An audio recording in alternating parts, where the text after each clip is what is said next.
Someone left this for us! A present. Nice.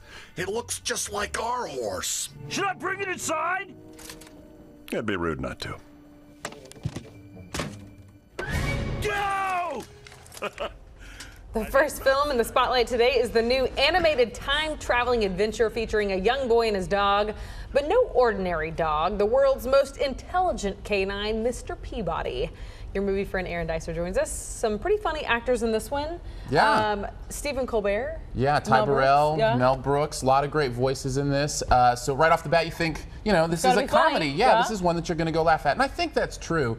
I think as we look at, You're not selling me on that. well, but. this is, I got to be honest, right off the bat, I think this is one, if I watch again, I'll probably like it a little bit more. I think I'm dealing with a little bit of the Lego effect, and what I mean by that is I just saw an amazing animated movie, and this one just isn't as good. Right. So I may be downgrading this a little bit, but overall, I came away from this going, yeah, that's okay. The kids are going to laugh, but you know, I didn't have necessarily a great time at it. All right, so the two main characters visit different time periods in history. Yeah. So do the filmmakers, like, is this like an educational opportunity? Well, it's interesting because it kind of is. They definitely go into like real places where real people existed, but they treat it with such a lack of historical reality that it can't really be used as education, you know, because they're kind of going in between times. And so there's kind of this little cognitive dissonance thing that happens in your brain where it's like, I want this to be real, but it's not really real. And so it was kind of confusing to me. Plus, you know, time travel doesn't usually work for me anyway. So that might be one of the reasons I kind of walked away from this one, not enjoying it necessarily as much as some people might. Okay, well, he's not selling us on it, but real quickly, your best, worst, and overall grade on this one? Yeah, let's talk about what made it good. I really did think the humor worked when they were doing puns. There's some really intelligent writing here, so I said pun in the sun. When the puns are highlighted, this movie shines, absolutely. As far as worst thing goes, creative writing. And what I mean by this, and I spelled that writing for a reason, is when because you're trying to be creative? Yes, well, because when they get into trouble plot-wise in this movie, they just find a way to make it work. And it's almost like the parent who, you know, when their kids are asking them questions, says, well, because I said so. The writers in this movie are basically saying, well, because we said so. That's how we want it to work. So there's no real logic to it or anything like that. So they get creative with that. Overall, and again, I might raise this over time, but for right now, I'd go with a C-. All right, very good. Moving on to the opposite end of the movie spectrum, 300 Rise of an Empire is the second installment to Zack Snyder's 300, known for its violence and visual appeal. So how's this one?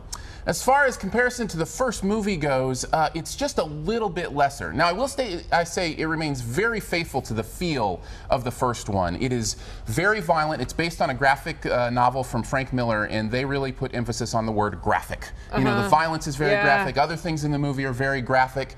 But it's very surreal. And so it's almost artistic. It's slow motion, and there's no way that, you know, that blood really flows like that or things really happen like that. So the movie, you know, takes its time to emphasize kind of the artistic nature of the violence, which is kind of an interesting juxtaposition because it's so beautiful the way it's shot, and not just the violence, but, you know, the landscapes as much as the lacerations. You know, I mean, it's all really, really shot beautifully.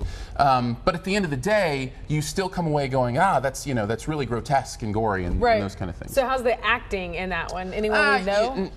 No, I mean, it does have a couple of the people from the first one. Lena Headey's in there, David Whittam as well, but they're not in there that much, and so you're not going to know kind of the main people in this. And I think that's a step down from the first one as well. Gerard Butler was kind of the heart of that first one, and he just knew how to give a rousing speech. And the guy who stars in this one, I think Sullivan is his name, I just didn't buy what he was doing. His speech, you know, that big rousing speech to go into battle. You know, I don't know that he could have, you know, roused me out of bed to go to Walmart, you know, let alone to go into battle with a war. You know, I didn't feel it. I wasn't feeling it at all. So is there an actual plot line then, or is it just... You know, here's what I loved. I loved that it really got me interested in the Greco-Persian Wars because it is based on the reality of those wars. See, and if it's based on the reality, I like it. So that plot part of it, I actually really enjoyed kind of seeing how those wars worked, and it does give a little bit more context to the first movie. You know, what the stand of the 300 men in the war and how it progressed. So I actually did enjoy that part of it. All right, so give us your best, worst, and final grade. Absolutely, and the best thing is just what I talked about. I said tactical advantage. I love it when this movie talks tactics and war strategy. I really enjoy that stuff. Plus, there's a lot of stuff on the water in this one, and that was kind of this new element of kind of tactics of war that I really enjoyed. Worst thing, I said talking points, and what I mean by that is when it's not action and they go to talking, it just gets boring really fast, really, really fast. Overall, I'd say just a little bit better than mediocre. are probably about a C+. Okay, so some average movies coming up this weekend. All right, thanks, Aaron Dicer. More at ky3.com. Felicia's back with your forecast.